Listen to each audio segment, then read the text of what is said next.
Hey everyone, I'm going to show you how to make a background on a Google Slides so that it doesn't move. So to do that, what we're going to do is start a new presentation on Google Slides. It's automatically going to go to widescreen view. You can keep it like this. I like to change mine to standard view so that the side lengths of the slides are the same. So what I'm going to do is go to File, Page Setup, and then where it says widescreen, I'm just going to change it to standard. And that'll make the sides of each of the slides about the same length and width.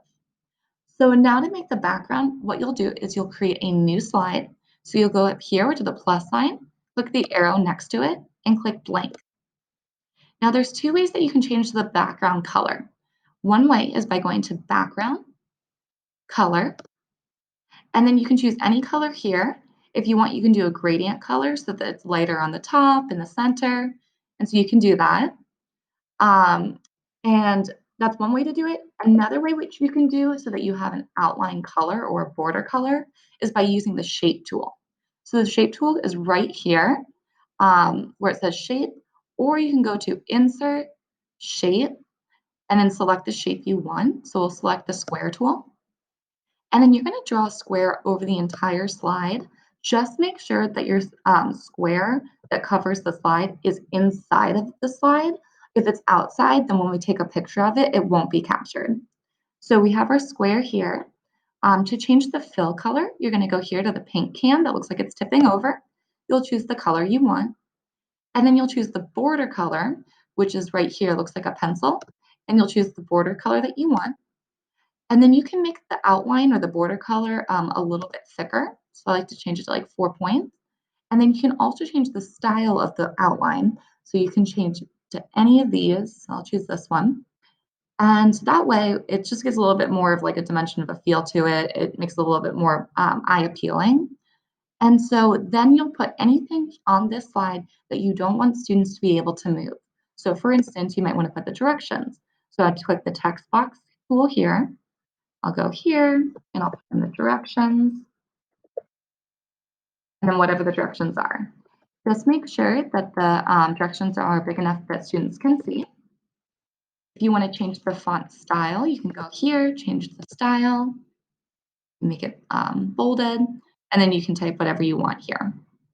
So as soon as you have everything on the slide here that you don't want students to be able to move, then we're going to take a picture of this slide.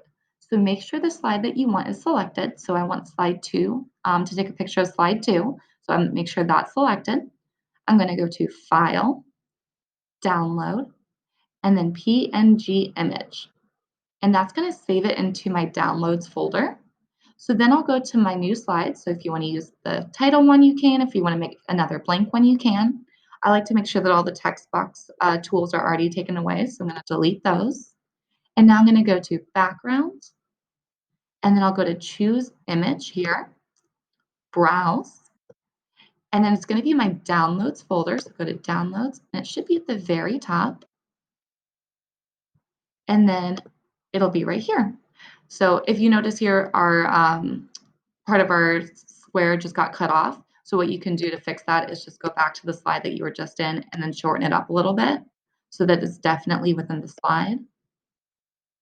You can then save it again, File, Download, PNG Image, and then you can just replace it. So to replace the background, you go to Background, choose Image, Browse, so you don't have to delete that slide.